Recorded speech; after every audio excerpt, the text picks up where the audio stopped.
Lieutenant General Muhoozi Kainerugaba twamulabye Rwanda ku weekend. He seems to be brokering okuzzawo enkolagana wakati wa Uganda ne Rwanda. Bulijjo bwe kibeera. Why? For abasajja Abaganda bw'otandika okukola emyaka kwata omwana w'omu gw'ogenda naye mu lumbe yakwata ensawo mu bizinensi gw'ogenda omulaga ekika. Etegedde ekyo? Pulira. A Muganda man, when he is growing old, identifies one of his children and introduces him, gets every opportunity to introduce him to friends, relatives, attend his meetings. You were given assignments. I'm testing you whether you can take over from me. Banji bewunyiza ku kya Muhoozi. Two, why him? What you don't know much mutamanyi. Olutalo lwa Uganda ne Rwanda luva ku kintu eki. Sovereignty. Africans don't know what we mean sovereignty. The Europeans and Americans, they know what sovereignty means. Let me tell you, Israel gets more money than any country from USA. But USA does not determine its policy. At times they disagree. But in Africa, nze mbagamba bulijjo nti nakulira mwa muganda wange. But he knows wendi namakaga nga mweriche man. And he always humbles himself.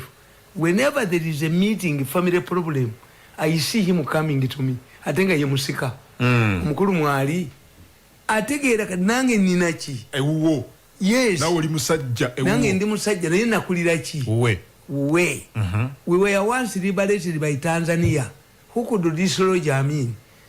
Is the High Commissioner of Tanzania one of the most powerful people in Uganda? No. Embassies. No. And Tanzania suffered and sacrificed its resources to liberate the southern the independent the frontier states.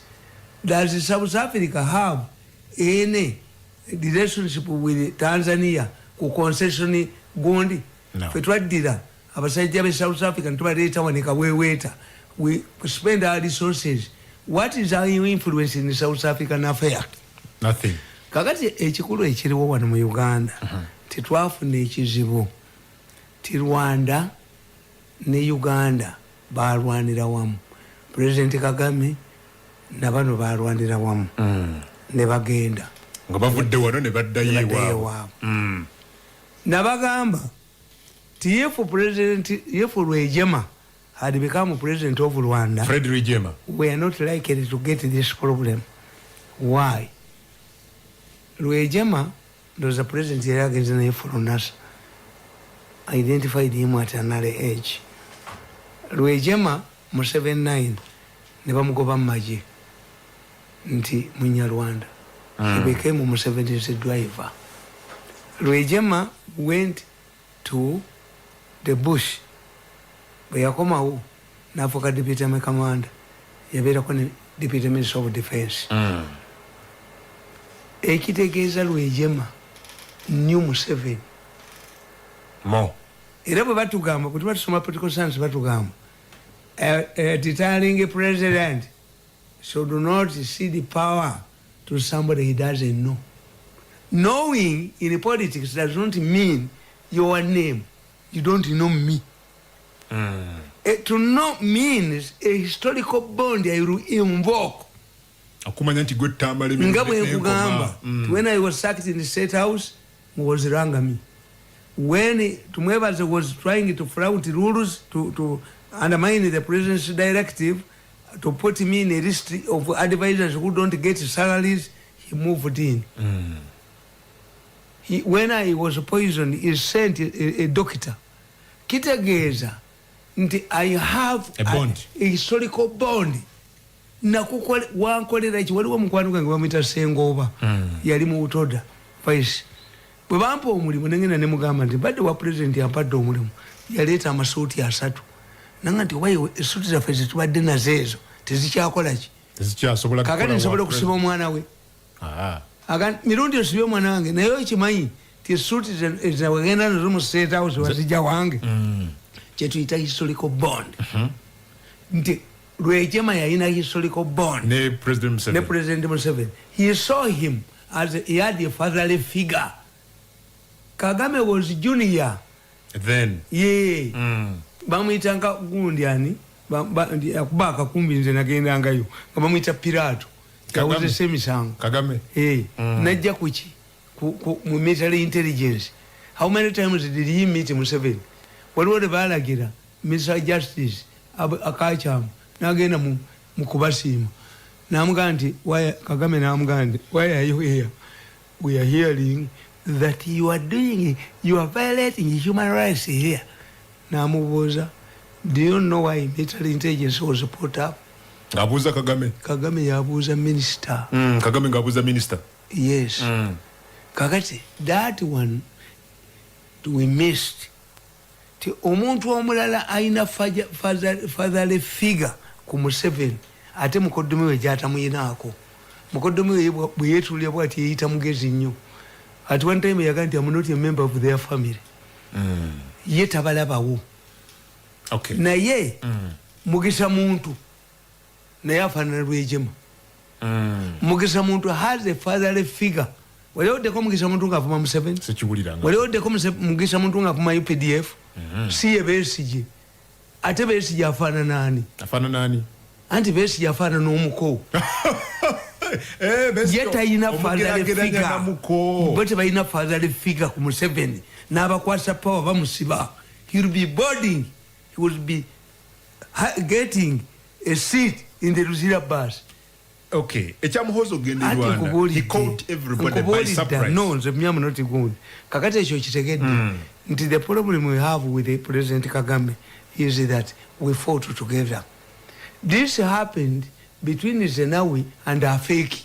Eritrea and Ethiopia balwana bonna. Naye nga bakozesa sente ye mubakozesa ki. The honeymoon, this is an independent country pursuing different interests. Countries have interest to pursue beyond their borders. Even the British are not, they are close to America, but they have their interests, they differ.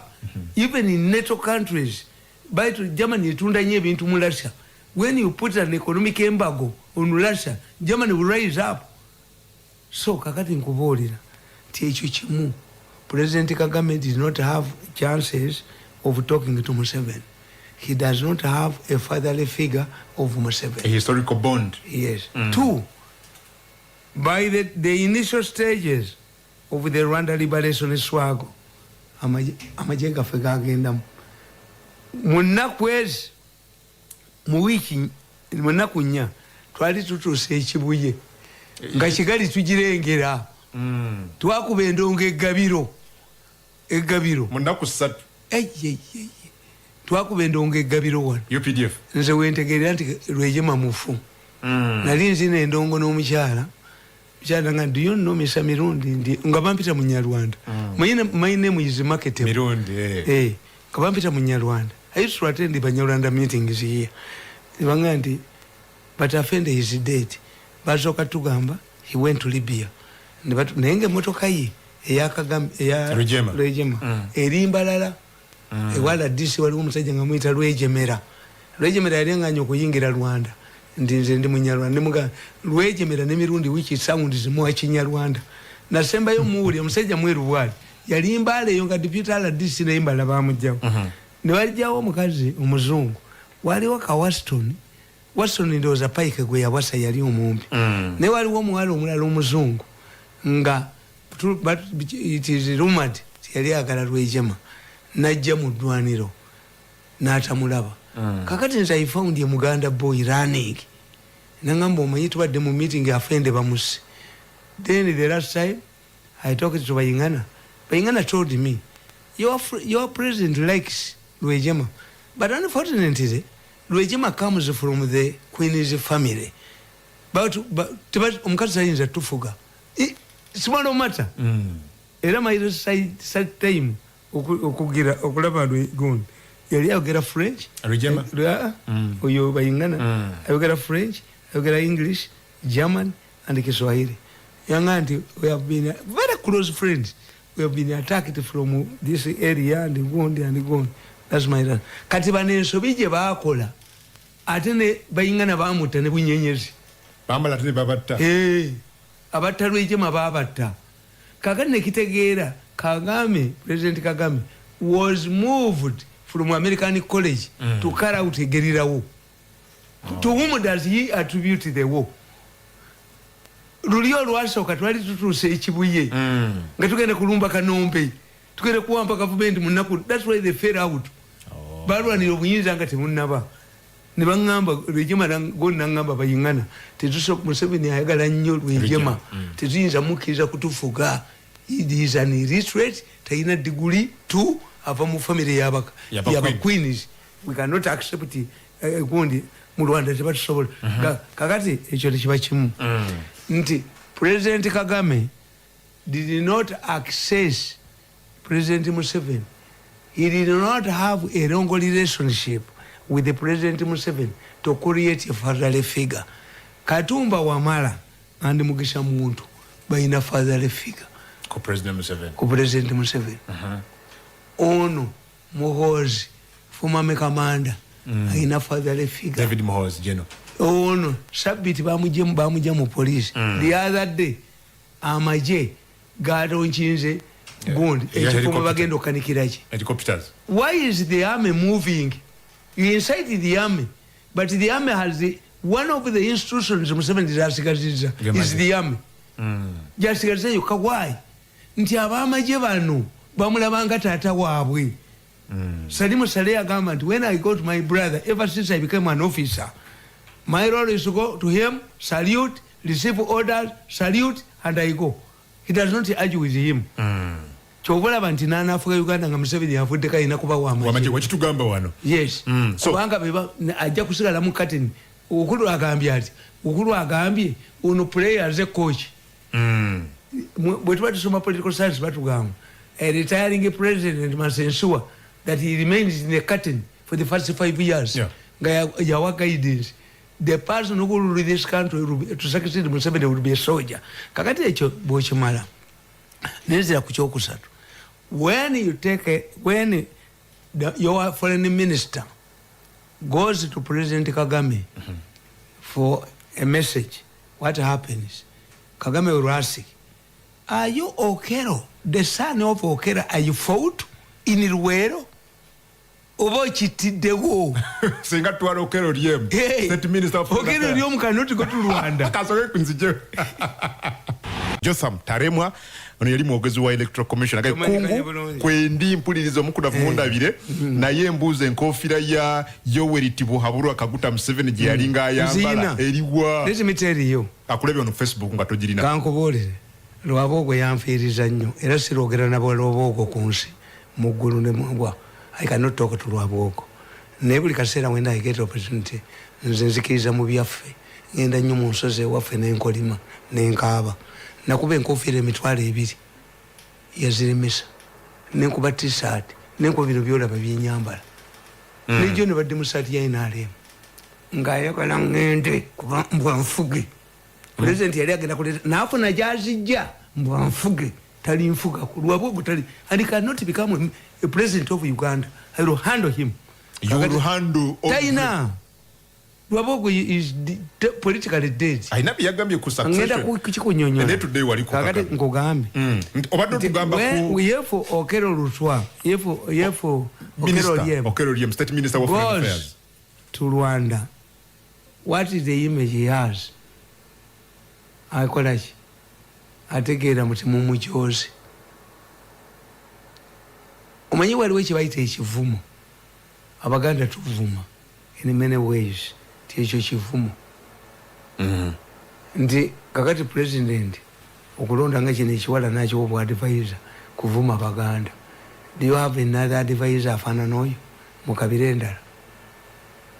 Ti maybe oyo gwe mbantu kuba bagwagwanga ye ngono era ne bamuwaana nnyo n'afuna ne program. This is where I disagree. I will continue at determining this woman. Why? Who? She is not mad. Which woman is that? This woman is not mad. Bamwa program ku TV nambe yabukedde. Tekijja kufuna monopoly ku kitu kutuvuma. Netwe kyanukula. I will not listen to anybody. I got a full figure. The war will continue. I'm telling you. The war with this woman will continue until she stops attacking my family member. Bachikula because she is hired. Kakati nkugamba nti munabbi omutuma muba mufaanana. Museveni bwe yatunuli abaganda ngoyo yabatumwamu. Full figure. Yafaanana abaganda. Yes. Naye ne tumukuba abaganda ne bamukuba akalulu. Kwabe yabatumira nabbi gwe yabatumira ali musiru. Kyobulaba nti bamukuba akalulu tayinawo. Ye yalowooza nti abaganda bawemula abaganda banyumira okwalula abalongo. Yes. Tuwemula mu kwalula abalongo. Ne tuwemula mu nnyembe. Ne tuwemula mu ki. Naye ate tutumira mu wemuzi. This way Museveni lost Buganda.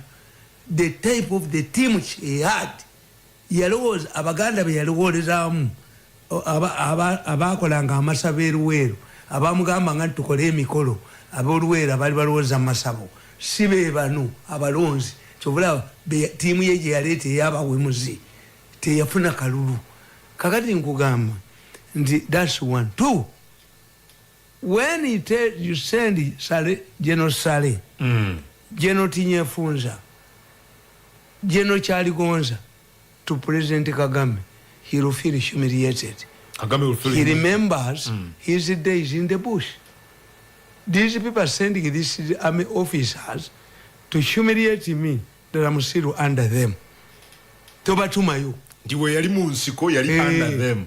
Yes. Okwata genocide n'omusindika nti agende. Kiba kifiiriddewo. Ajjukira ebyaliwo. Anti ye buli lwamulaba. Who salutes? Are you a deserter? Are you what? But I'm a head of state. So who is meant to study? Where village wandaba? Protocol. Anti kyenkubuulira. Ani asalutinga munne. Ko Kagame ne Sale. Ekitegeeza bano tebalina ba diplomats. In fact, I tell you, the easiest station as an ambassador is Kigali. Because the ambassador of Uganda to Kigali is Museveni. The ambassador of Rwanda to Uganda is Kagame. Whenever there is a problem, they said, Kategoria police send. This is the easiest station for no demand. Ayagala okuwumula. Kigali. Atoyina kyogenda okolayo. Kakati I gave you an example. Because me am a researcher. During Amini's time, there was a British kubanko sanyo n'oluzungu bagamba ogatta mu oluzungu nedda mbambi nnyonnyodde ne waliwo n'abalala betwagala bakoleki batambule naffe. Amin arrested a British citizen who had authored a book titled The White Pumpkin. Was a Makerere lecturer. But because he didn't know how to type, he took his handwritten manuscript to somebody. I mean, his intelligence was efficient. The man was arrested. The White Pumpkin. Author of the White Pumpkin. I mean, Pumpkin. threatened to execute him by firing squad. And was not joking. So the British made a mistake. They thought that the person who would come and arbitrate and secure this man was General Blair, who had commanded the Amin in the King's Rifles. Amin went to berserk. He embarrassed the man. Okitegedde. Amin yakwata omusajja yali asomesa Makerere nga wandise ekitabo White Pumpkin n'akitwala bakitayipinge. Kakati intelligence ya Amin, those are typewriters at that time were not Amin yalina efficient intelligence. Kakati ne bamukwata. Bwe bamukwata Amin akagenda mukuba amasasi. Government ya Bungereza netuma omusajja General Blair. General Blair nga ya commanding ka Amin mu maje mu King's African Rifles. This is where the matter ended. Amin yalowooza bansindikira Blair banzijukize nti ya commandingako. I'm a head of state now. Sikyali wansi. Omanya Amin kye yakola yagenda mu Arua West Nile ne bamuzimbira mu nsiisira. nga kalyango kali bwe kati n'atula katebeke n'agangenda kusinkana Buleya yavula bwavuzi okuyingira mu kasiisira to humiliate him. On addition, Amini n'agamba ti mbadde na mu kisiibo Buleya awunya omwenge olunaku lwange olw'ekisiibo alwonoonye. Amini went berserk. Why?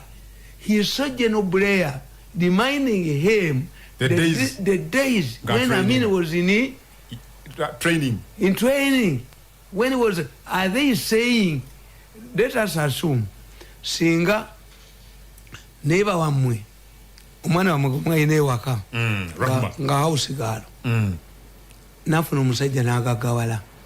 When he goes there, musajja abaweko sente.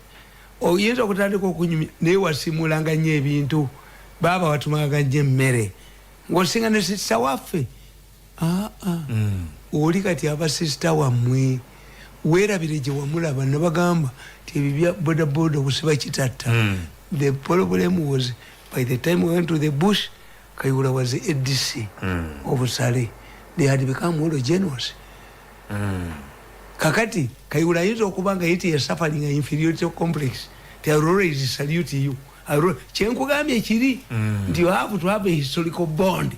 Okay. Amwijeno now. So tutukotya ku Muhoozi selection ya Muhoozi. Andi kubuulidde ti mwekyo Muhoozi akola nnyo. In many cases, I told you that the political power and influence is measured by the distance where you are and the source of political power. Teri ku chart. Many people who move things tebali ku chart.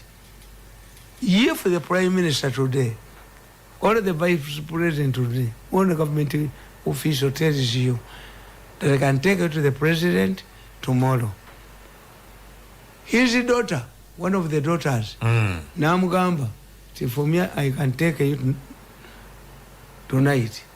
Do you wait the appointment of the others? No. These people see the president informally. Any of the government official who goes to the president, tebakulimba nga yo, tewaliwe yakwogereddeyo ekigambo, bw'ogende omukulu nange onjogererayo. Akuwa eddakiika 10. Aba protocol weebali tuobuzaavu tayingiridde mu ddakiika ndala. This person who has not even finished his agenda, olowooza nti nakwogererayo. Kitegeeza, on addition to being a general and a relative of the president, Afende Muhoozi sees the president in two ways, as a general and as a son, informally. Bamulabanga taata waabwe. Okay. They know when he's in the mood, they know when he's not in the mood. But for you, they fix an appointment. These people cannot be fixed with an appointment. So, kati kitegeeza ekyokubiri nti Kagame ab'e Rwanda bamanyi system yaffe. If you send the vice president to officiate at their function, if you send Kigongo to officiate their function, bali inspecting Kigongo okusinga ono gundi. Okusinga aba foreign affairs. Ono vice president. Kigongo yalwana nabo. President Kagame ayinza omwogerako. Yes, ayinza n'okusula ewuwe. Balina historical bond. Kyobalaba nti Nadduli bwe bakwata tinyefunza avaayo. Nadduli bwe bakwata omuntu yenna ali mu gavumenti omuhalasinga. Nadduli fights for everybody. Yali nabo. They were together. So why were you not surprised in General Muhoozi again? And in Kubolide, you expected it? One, there is a generation gap. These people who went to the bush are retiring, but they are retiring in large numbers. 2, the younger people are taking over. 3, when the command of land forces, Rwanda has interests in Congo, he goes to brief him. Nakugamba nti Gondi Chiduma Kobuya, yali minister of international relations, tugende Congo. Tuave Congo ntulwanirayo. Fene batugobayo twagala tuzeeyo tikabira tumujjeko n'agenda mu Angola. Gundi yamugamba Dos Santos yagamba oyo muyinza empadala miso yadda nze mugenda ogenda waluddawo yonna nga abantu bambuulidde abali mu bapulezidenti bayekyo Museveni yakinkolera buli gye natambula yonna nalekayo ensigo natambula mawanga gonna natekayo ensigo nti boogedde ki anti bado kye batamanyi ti mu mawanga amalala ebifo byammwe babitwala nga bikulu ti advisor wa president bwagenda oyo omukazi ajja baswalizaayo muli mukwatira mu kisenyi ng'agenze kwetunda kubanga oli asoma ku immigration ti advisor wa president wa Uganda yalowooza nti kyewaabwe advisor waawa koza muno mulimu n'ebimpemempeme bye baateekawo okuwemula okuvuma yes kakati kyenkubuulira nti people know we call it the systems analysis who is powerful nti gundi afende muhozi ayinza n'okubanga yabadde ku president naye meeting yagibaddemu ku Zoom ekyo nakisoboka yes because he can hide, he can protect national interests. Ekitegeeza nti we are returning, we are normalizing. Tife tutegeera nti atumyani. Senga ani azze fubufumbo nga butabuse. Senga owekyabadaaza oba owekyabazaala. Senga akyazze okutereeza obufumbo. Muko ekyazze okutereeza obufumbo. Era ffe Abaganda tukugamba nti wotegeera nti obufumbo butagala kugenda wamu ennyoko. Kasa mutegeera nti owaye abaana nga bagambye ab'emirano bagamba basula bavumagana bakola batya.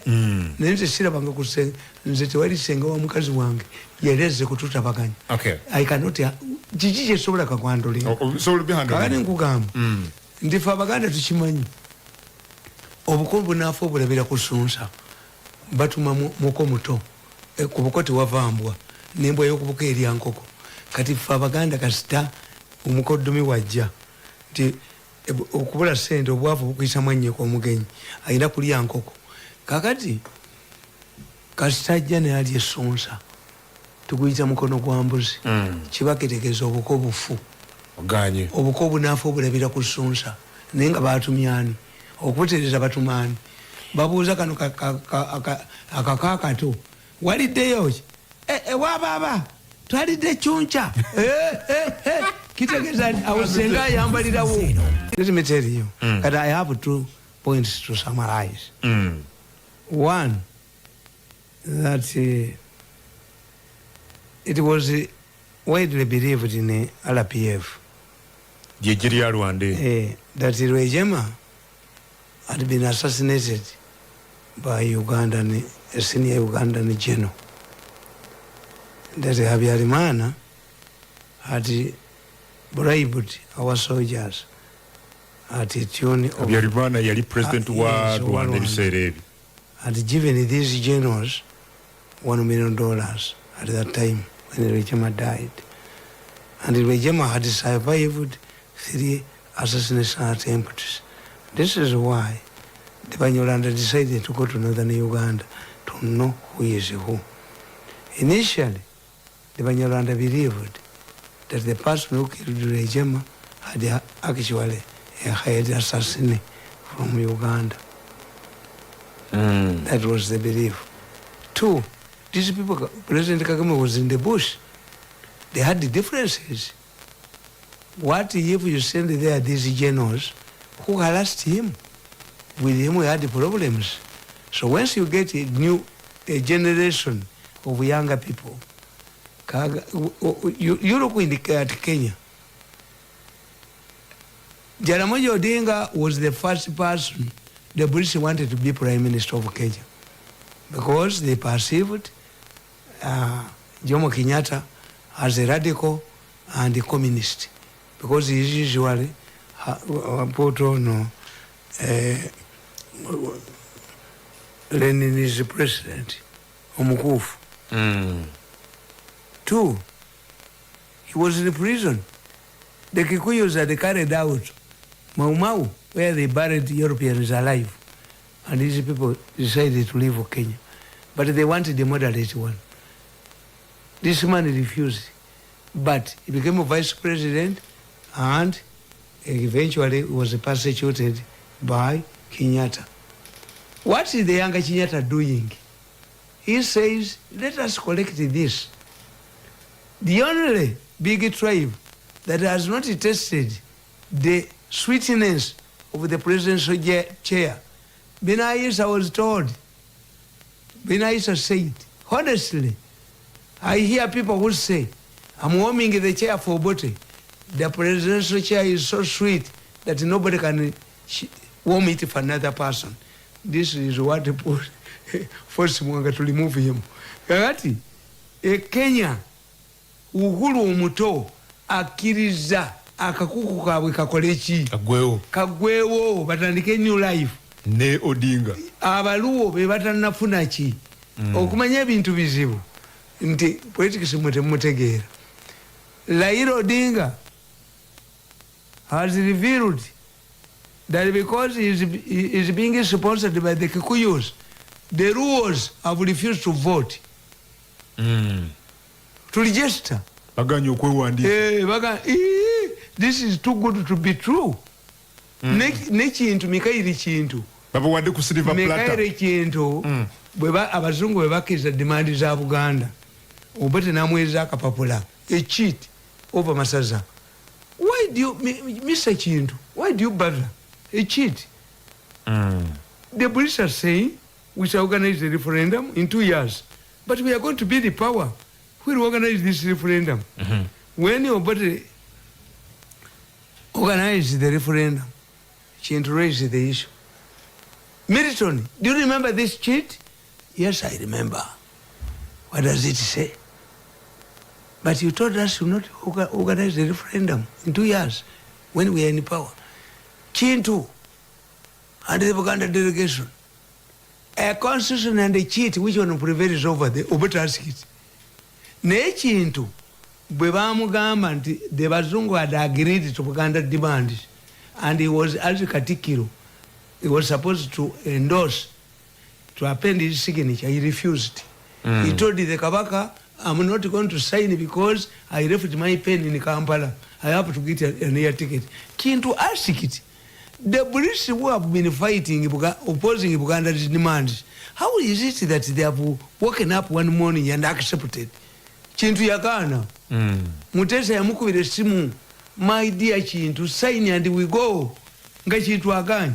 This is what is happening to the Ruos. In Kenya. The Ruos are saying, the Kikuyus who have been totally against us because are the ones endorsing us. Abachikuyu bakomola, abajaluo tebakomola. Ekintu ekyokubiri ekibakyayira abajaluo balina tradition nga mukazi w'obwafu osula naye olunaku olusembayo akaboozi ne kakkalira ku mulambo. Abachikuyu abajaluo ekyokusatu baasoma nnyo abajaluo. They can capture all of the jobs. Naye ono agambye Uhuru abakerenjini mwafugako Luto mukerenjini abachikuyu tufuzeeko emirundi egi n'abajaluo kabakikwatemu kubanga yakugamba is going to retain ekikwemuyise Kenya which is ridiculous. Is like saying that Museveni and NRM man, the chairperson of NRM, is supporting an opposition man, which is Kenya. Kakati, what am I driving at? Nkugamba, younger people have open minds. Okay. Maybe one day, my children will negotiate with the children of Ruaboko. Maybe, who knows? By Jenny open mind. Neru Aboga and Funyanfunyiza, Nalagira Navaga go put ampersand, the business and Nazubanas Malawu, the one because he knows I have a lot of evidence against his companies or him. Yeah, the was that one suffocating one day, we shall agree. No. Okay. Every time you humiliate me, I harden. I come from the prominent Mirundi family. We are a very powerful family in the region. Gende masako bozeba Mirundi beban. Very powerful. So to subire change out mukugenda kwa muhozo kusakana kati Ruabogo tayina Ruabogo, you don't be taken by Ruabogo. Ruabogo has problems. Because I never want to say one. Ruabogo is one of the indictees by the ICC. Has to solve 1 or 2 or 3 issues with the ICC over the people they exported to Arab countries. Yagenze ku mukutu gwa Twitter. Taina. Nagambi bibya succession Tamele. Andi kugambi ye yabiteekawo yennyini. Can I export him? Who gave Nankabirwa money to remove Kadaga? Can I reveal? Byali mu center kujja Kadaga. Can I reveal Nabagamba to the people, me, I'm a mature man. But if not, I'm mature, I can bring it down in this government. Rwabogo, many people didn't know that Rwabogo wanted to be president without the consent of the president. Had a presidential project. Rwabogo was put under house arrest for 2 times. And they were taken to the police with Mwenda and others, their group, by Museveni. What are you building? What are you saying? Mubate geranti mbakwata. Bali bawazimbi ekizimbe, ekiri insulated by Ingiremu. This is when Museveni arrested them. Ask Rwabogo. Listen to him. Like a human cell, a political party has connected tissue, much like a human body. If you continue to provoke its members by pushing a narrow succession agenda, you will generate a backlash that could reverse the party fortunes. I am warning people who are doing this to stop it. Rwabogo ayagala okubalimba nti buhozi yakikola. Rwabogo yakibaddemu. Rwabogo yagoba Kadaga. Rwabogo naita nakoga Nankabirwa tumwebaza ogwanga negundi basulawa Ntebe n'abayite munyonyo n'abasubiza milioni 10 bwe bajjako Kadaga teyabawo munene amubuuza tirutoba wadde nti my father-in-law told me I have to use the money purposely. That's why he says he grabbed this money. Rwabogo, the president gave me 3 billion and he told them, put this money on his account and inform him. Rwabogo grabbed it, thinking that he will come on his knees. What Rwabogo didn't know, that these people are encouraging me to hit at him, to destroy him. What I've done, it is always a practice where people cheat Museveni. And whenever Museveni is cheated, he refunds the money. Why hasn't he refunded my money? Rwabogo yatekebwa kanda house arrest. Bino byayogera temuli yabibaddemu. Bobo Taminga alinolaja. Bobo Taminga alina chief justice. I can break down this government. But what we want to know is this. How long does it take the president to respond to a debate? This is why people are suspicious. 2, if one of the prominent sheikhs says you can eat pork provided is roasted or provided is in sausages, and the mufti comes up and clears the air, what happens to this mufti sheikh? Yes. Kafuzi, the Attorney General, must resign. If the president is serious, the chief whip must resign. Because when shall we, if Kafuzi, the Attorney General, supported, and I said, such a people like Kafuzi did a bachelor of raw material. They did not do a bachelor of law. They are layers, not lawyers. They are layers? Yes. Not lawyers. Bachelor of raw materials. Because this is the foundation. Power belongs to the people. Where do you find an Attorney General who proposes to amend the foundation? President and don't talk about Tayebu and others only. Even Mao. No, but Mao. Yes. On Sunday, the Monitor newspaper, you don't read these small bits. Quote of the week, they were quoting Mao, that a person, if the DP man in the parliament, an MOP with the Democratic Party, dies, then the person, the replacement should come from the Democratic Party without subjecting to an election. What do we get from Mao and these people, Kafuzi and this, is one, they fear the population. Why do you fear the population? I was learning from them. I told you that the people of Kenya, the politicians of Kenya, stole what benefited from a grant, a £500,000 from contributed by West Germany and Britain to buy assets from the departing Asians, departing Europeans, the settlers. This is what they shared. And although the Kikuyus got the lion's share, even other tribes got. Tried to dispute the Indian properties, failed. Hitler did it with the Jewish properties. Now, what's the difference in Uganda? You are stealing milk from people. You are stealing beef monopolies from people. You are stealing a importer, a nuni, knocking down people's canoes. You go to Busoga, you impose a license for sugar producers, sugarcane producers. To sell your sugarcane, you must be clear. You invade tax packs, private property, private markets. Ugandans are itching to grab you like a grasshoppers. That's why you better you use the remaining 4 years to reinvent. We call it reinventing. Reinvent yourself. Use this money to invest the money in society. Stop stealing from the population. The population is itching to grab you like a grasshopper. To grab the thieves. Yes, ababbi. Kakati ono waboga ya ina amata. In fact, kankubuli. Nafunye ente 5. Abanyankole bazindetide. Ente 5. We want this money to appear in Ankole. If what Mirundi you are telling us that the money is wanted in the head, ate Museveni abakubye. Yecha atamanyi waboga achimanyi. Waboga is talk tuchita kweka zakazi. Waboga is kweka zakazi. Why? Amanya gali bwe Hague gali 15 Museveni ngate ya mujamu. Is there? Is going to appear on Gundi. Tumwebaza badde appearing. Okay. Ekitegeeza lwabogo.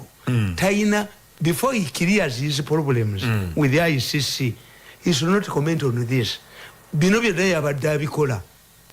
Is acting victim of his own action. I prefer to work with the Northerners. Okay. Easterners are fools. Baganda can only work. Nabagamba nti obutambi obudina ne crips. Bwe yannepankirako, Wabogo tried to pressurize me. What did I do? I surrendered the tape with the video clip to embassies and the investigators. Mumalire muddala kuba bali bagala kutwala ekyakwanza bali. Nalingira kubastinga ngende naye. This man has squeezed me for 8 years. He said that I had abused his mother-in-law. We sat with the president and we made an apology to the first lady. He made sure that he did not come out in the newspapers. That's why for me, I will never work with this government again. I pray every day. I make my traditional functions. I want to see Wabogo in a government that is not under his father-in-law. One day, I will see Wabogo in a pickup. One day, I will see Wabogo in a wheelchair. I can assure you. A wheelchair? A wheelchair. Sinza kugera naye. No banya family yange nimukuba omwana wange nimutajitinga mukazi wange nimukolaji. Namukolaji. What did I do to Wabogo? Ndineyo mukuna Tamele Mirundi. Mutabani wa Yohana Mirundi. Mandeja. Kakati kulokusatu yine emikono. Kulokusatu eggwanga ligenda kuba lijja kuza. Nina wandika akatabako mu 2 myaka 37. Na wandika akatabako ki? Liberations Day. Sana mugumu. Akatabako nakawandika. Akatabo kano kolina soka title yako Museveni the Revolutionary. Museveni no yangamba okuba obutabo obwo. Ewange bujjodde. Omukulu yagaana sente yaziwamba. Buli wuwo. Bujjodde keta kumukolimira. Omukulu kyasinga president. Wensabe waffe ekintu. Nja kulaba kulu Wabogo mu kagaali k'abalema. Nja kumulaba konka akanka badde kabangalinga embuzi endume nga bamusibye empingo. Nkubuulira. For God and my country. Ajoze nnyo family yange n'atujuuka tuteeke mwanda weyezi. Ng'olugozi. Buli kantu kokankona n'akakwata buli kantu. Obutabo bujjudde ewange. Ate sirikola mu gavumenti ya Museveni. Olwalwabwo. Never. Siyinza. Waliwo omukulu asinga president obuyinza mu gavumenti. Atoba yakwata n'ekyo mukozi nkamuteera akampulira. Anzita alabe. Abantu bayikinga kumukwata naye n'akomentinga. Wabogo is the person who cannot comment on political issues. He is the most hated person in this country. Ajiyo mutwe, bamubaje yo nomination bamubeba mwasi. Nebugote nekundize bazoche nayo tumwebaza. Okay, wanu wagamba akatabo akawandika aje bagala je nomination izi Monday anabewa dukan mpuza yakala abantu boche the factories okay kano wakawandika he must write Monday 25 his ICC troubles katusome kano wakawandika Monday 25 November 2013 about 8 or 9 years back. Yes. Okay, bakayita the one Museveni wrote to me yogera kumuzinda abantu bakulira Museveni wrote to me later because they usually after every election bangula ko obutabo kuluno yabulemesa sentinel mbunja nilije benyondo billion meka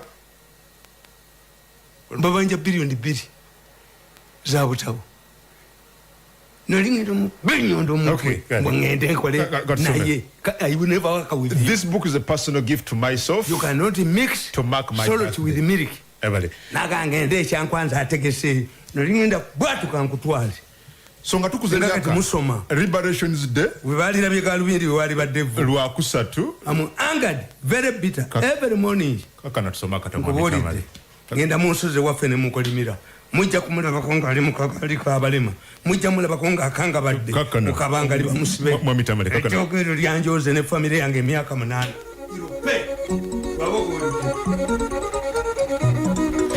Buketa batya katabakena wandika the state house cars tuli muntu abera mu state house ya Uganda mulimu ekikolimo abalabe betabategeera natunulira abalala. Is Bobby Wine the problem of Museveni? Isn't he? How? Is Bobby Wine stealing an artisan money? Is Bobby Wine stealing Museveni radio money? Is Bobby Wine stealing money from government? His agents? Is not a problem? Bobby Wine is not a problem of Museveni. In fact, Bobby Wine helps Museveni. Why? If you have a strong opposition, it consoles the people that one day we shall have a change. Once you decimate the opposition, abantu are losing a hope. This is what you better made. This is what helped Museveni. Tinaba dipya bagenda mu UP ogenda mu parliament obate yabajjayo ne babata. Abantu bonna baganda no, the solution is chi kumukuba. If you have a strong opposition, tinopu weri temujiteka muba mpuga mujirekebere oba abarunzi bente tumanyo kamenti nga tuyikamera ku dibali enyana tujitekera dibali enyana ne rowoza ti enyana yayo weri ne tujikama tujiteka mba mpuga abagenda okugera okonona baba no tebamanyi kubala nkugambi. The problem in Uganda is that you use short-term strategies. Why should Mao fear? Mao is fearing that DP is suffering from diminishing returns. Yes. Why? Because you have not made any campaign to popularize your people. Duliwa ina babaka 10 kati oyina 8 kati Mao akugamba umubako omu wadipi bwafa nze nonda ekituchita coalition government. In a coalition government you agree on a minimum program.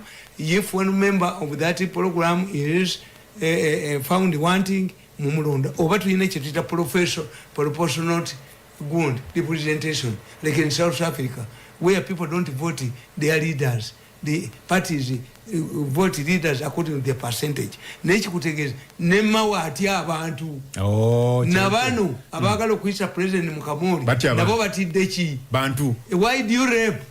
Why should the man decide to rape when previously there was a celebrate women?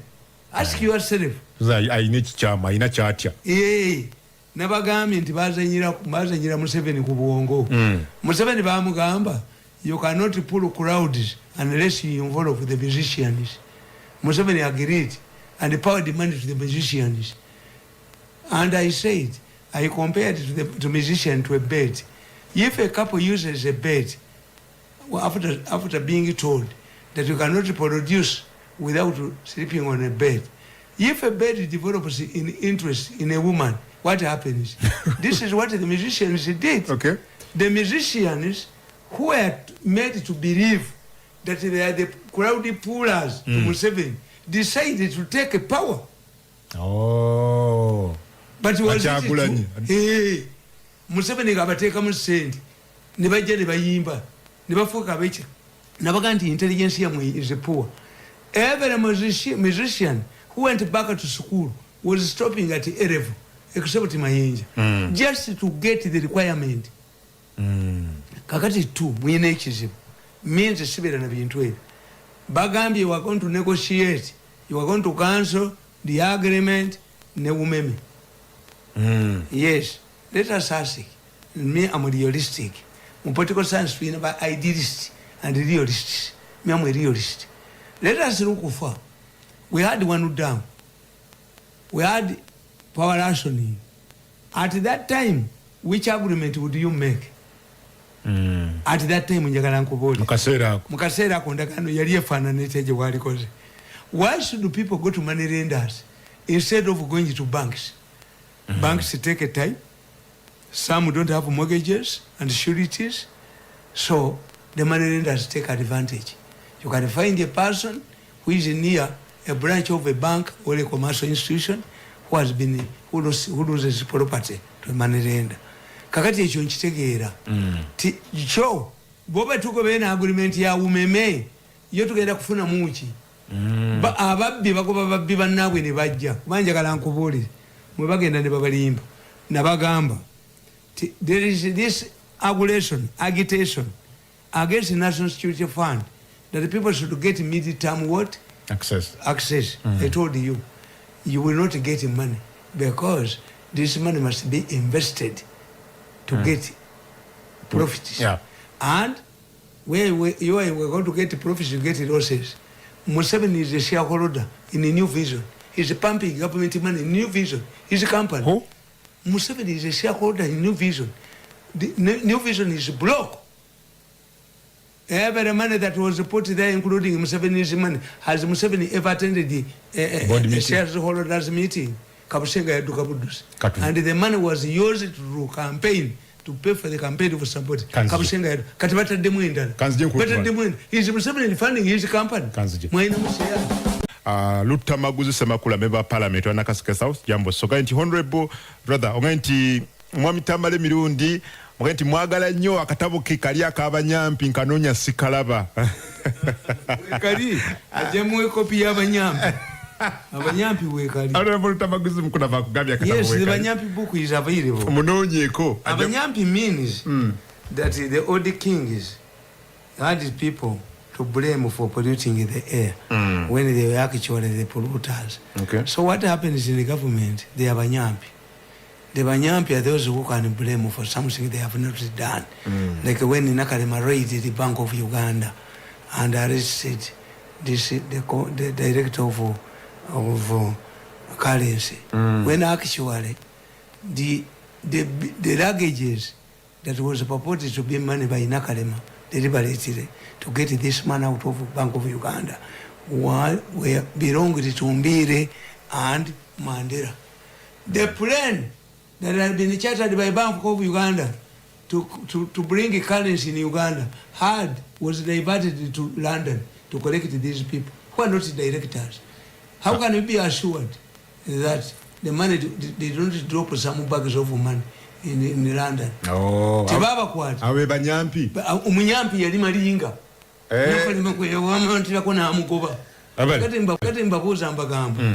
find the time to describe the Rio Mutebire. The Rio Mutebire, I have a Mutebire was a vibrant, the president of Makerere University, the secretary of the treasury, and the Sinairo Mutebire. Because they said that at that time when Nakalema raided Bank of Uganda, Mutebire was the Sinairo. All of banks, commercial banks, have collapsed on his lap. And you find, when Guinea collapsed, Guinea Bank collapsed, Dar es Salaam branch was profitable. Zanzibar branch was profitable. Nairobi was profitable. What's the difference? These were under efficient central banks. Kenya was profitable. Even the Sudanese bank that was deliberately killed because they transferred all the accounts with the balances. Okay. Kakati, kati mutebire muogere kochi. Okay. Just keep quiet. That's why I tell you, retire. I served the president for 14 years as the spokesperson of the president. So when I left, Wabogo issued his friend. Nayaga chifo change bamuga yo title teri yo namufura smile special president namuoneka nanduka mbwanjoge. They tried to put me to president. Me. Okay. Mukota we muli mwagadde nnyo mufunzo bwetale nnyo. Njagala mungambire government ye yatusibira obaka wa Muhammad Segirinya atenga mukwano gwe omwana agenda kuvundira mu komera. Ekirala taxi zaffe taxi zaffe zimalawo bagenda ko sente teziriko receipt. Banna government eno ngetunyunyuse nnyo. Abale nnyo ngala. Ayogedde ku kya Segirinya gambye mukwano gwo na yali. Segirinya problem yaabwe yabokedde. Segirinya when the matter came up balowooza tebagenda kanga government yebate. Segirinya mulwadde, Segirinya yakoze eki, Segirinya yakoze eki. Kati badduka dda. A fiery coup. Bokedde yadduka dda. Followed up by a purge. But Segirinya bo bali kuuta nti mwebyo ebyabalwa boko. Nti bazimba balobo bo bazimba a subterfuge in the government.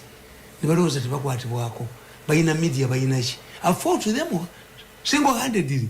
How can people who have been indicted by the International Criminal Court make noise read their head? The murder suspects. This is a country which is amazing. A murder suspect who is being investigated. Who and Museveni has left them in a dilemma. They wrote to ICC, we are not coming because of COVID. Museveni has opened up the economy. The moment they refer to go there, they will be hunted down by the Nazis. A person who is indicted, how can he raise his head? Hello? The future of the country. Sebo. Tata weba okweleza obulungi bwoti. Mubufunze Sebo. Omukunavu muwulidde bulungi omukulu Tamele Mirundi nga ensonga azogera bulungi nnyo. Naye tulina ekizibu. Ddala Tamele Mirundi nga w'olira Museveni gwe ndaba ng'omulinawo ng'akali kaziiki. Singa Pulezidenti Museveni awummako ate nze mufunayo omuntu omulala. Otolaba omukulu Tamele Mirundi bw'omukulu agizeemu. Abale nnyo. Nkubuulire bw'obanga tolabanga ku malaalo wammwe totajjajjaawo. Olabe ku malaalo oba mulye ku nnyama y'olumbe. Museveni mwangu nnyo. Museveni mobilize people to defeat him. Naye mwe temuyinza kugamba nti ate mu mweso yaaveewo. Ate atemye. Why don't you people ndaba mu defeatism ye yammawo ye yabana bayita mu kamooli. Why do you fear the population? I have been fighting an entrenched system. Abo balwa boko bayina ekibinja kyabaki bali bakiyita gundi. So fellowship. Kirimu huizi hu. I've survived 8 years, poison, assassination, what? If I want to popularize myself, I do it. If you want Museveni to be removed, do all three things. 1, become a delegate in NRM and urge your point. Okay, 2, sponsor a stronger candidate. Neto wali team egenda mukasenge. Nekati bane tubega iridde nnyo. Tie. Temutulete rona akube nnyo ateeba. Muntereza golo kipa. Sebo. Ola Sebo. Oliwa ani ono. Oyogera ne Same Kasanga. Sebo. Ndazira Tamele Mirundi. Mubufunze Sebo. Webaza yeba tuweleza bulungi. Abale nnyo. Ndugu abadde yebaza. Hello, Radio 4. Hello. Sebo. Omubaka wange. Sebo mbufunze. Wafuma William Ndinta omukono. Sebo. Webale kutuweereza omukuku navooyo. Nsookera ddala okusaasira eggwanga wamu okuviirwako gavana wa Bank of Uganda. Kakati omukulu Tamale leero nange lwenkakasiza nti tulinamu ebimpemempeme ebyefuula nti byagenda okwekweka mu kuwabula omukulembeze. Nemwebaza n'ebyafaayo bye buli getuwulira Amini yafukamiza abazungu nga tetumanyiko ekyava na kakodyo kimwe yayita. Webale tuweereza. Abale nnyo. Hello, Radio 4. Amini yafukamiza jeno bule. Hello. Sebo. Program. Sebo bale kuwuliriza. Nange mbalija okwogera ku Tamale. Ani ono? Ono Giggs Emasindi. Yes. Gigs e Masindi. Yes mugano okuva Masindi. Yes. Kakati. Sebo tensa tuule tukulira bulungi. Yenge nanga kama mulu liba mutubali kimusulwa nnyo na dere na be mukyaro. Ukenda sale kakara. Oba tuba nanga kama mulu liba kujjo Australia nga tulesa okutangaza egwanga nga weriri. Webale nnyo sebo. Kale bana Gigs e Masindi. Oyinza jijja ko sebo. Oyo yagenti webale badde bakusubwa nnyo Masindi eyo. Hello. I explain to the people.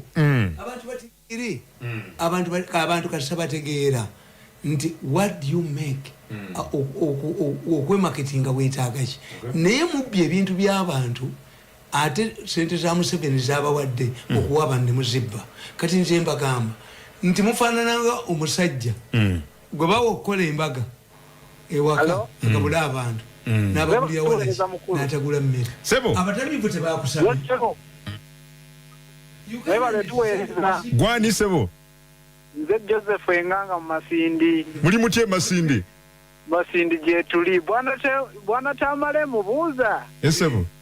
Alina ebyuma ebikola mu kupepe byabi. Naye lwaki tatuyambako? Kubana abaana be bakwatanga akacyankalano kaguddewo waliwo gwe bakubya biki n'anoonyereza abantu abo ne bakwatanga abatuufu bennyini. Nze nnoonya batemu. Kakati nkugamba te President Museveni yagenda mu World Bank neewula $1,000,000 $400 n'aziteeka mu kitongole bakiyita REA baziba minisita bali bamuyita Kitutu kati yamutwala Kalamoja $400 million.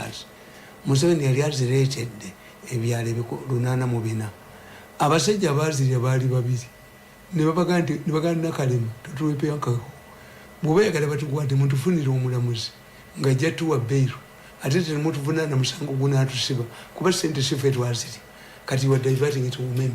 2 before umeme agreement was signed twalina akakiiko ka Sale headed a commission that investigated the women. Let us read in that report what did the Sale's commission recommend. Kuba tugenda kuddamu musenga puddemu nseka femu omuganda agamba ti obuuse enkali ate n'olinya mu kiri kakati bwe tujjako umeme yo tulaga wa Sebo what did that say? Yes tuva mu umeme tulaga. Hello Sebo ani ono Sebo nti betuddako tulaga wa. Hello Sebo Mr. Adam webale ani ono ono buterevu Steven Katosi ku mwalo muli mutye Katosi ku mwalo mbufunze tuli bulungi Sebo kakati nze kingamba Mr. Tamale Mirundi kyemubuuza bannaye oluguudo lwaffe lw'e Katosi lwo bannaye baalukola naye ate lutandise n'okuwaamu ebiraka webale nnyo kansoka nfunono. Hello Awakitibwa Kamkungu Sawu mbufunze obale kuwelezebwa ono munamawulire owa boda mu Kampala nze ambasada bakiga nga bulijjo mugamusiza nze njagala tubuulire nga ffe banaboda lwaki gavumenti teyagala kukijja ku muggalo kubanga saabina ebirala byebikola lwaki boda kyali ku muggalo asooka tumenyereku nga babale Sebo sembayo tuve wano Uganda sembayo wamuziza kwetetraza Sebo sembayo amani antarashidi baba oliwa Rashid oliwa naganga gomba kumutegeeza omwanga musajja wa Museveni nnyo era Museveni amugera motoka zatambula motoka zafeziri Museveni era soka kutegeeza Tamale yogera bulungi era kamutaata anga olaga kutegeeza opposition lwama okubawo naye soka kutegeeza munnange genda kukya mulundi gumu bukasa kumakati kunoonya gyoli naganga gomba nkutadde temusobola kunona nze musajja ayambala essaati ye n'alimu naye mpita mu kibuga wakati tumalirize amitama bakuba endulu why I'm honest kasola omuntu atagala kwambala uniform yeewaabwe nze obuzibu bwange buli ku muntu omu lwabwoko yayagala muwagire ku projekiti ye ate akimanyi bwe siba naye minzaani yeewanika sijja kubeera naye sirimukolerako kati ye n'alowooza tibwanyigiriza nakwata sente njo mbe nyondo nze namugendera waffe mu nsozi njamulabako mu kagaali k'abalema njamulabako nga likabanga tumalirize mu tusibula abantu sijja kwogera naye Anti batandika kumuzita kungoba kumulimo. If you want to rape a woman and the woman overpowers you, do you negotiate? Let him continue by suffocating me and I will continue hitting him. Abalenyo. Yes. Nze Adam Talifuka kukuanga lina I can predict it. Tukunga abantu na wagamugenda musimba kochi. Tujja musimbako embizi. Tunaddamu nga tuzemu jambo. Byonna bimuwangule.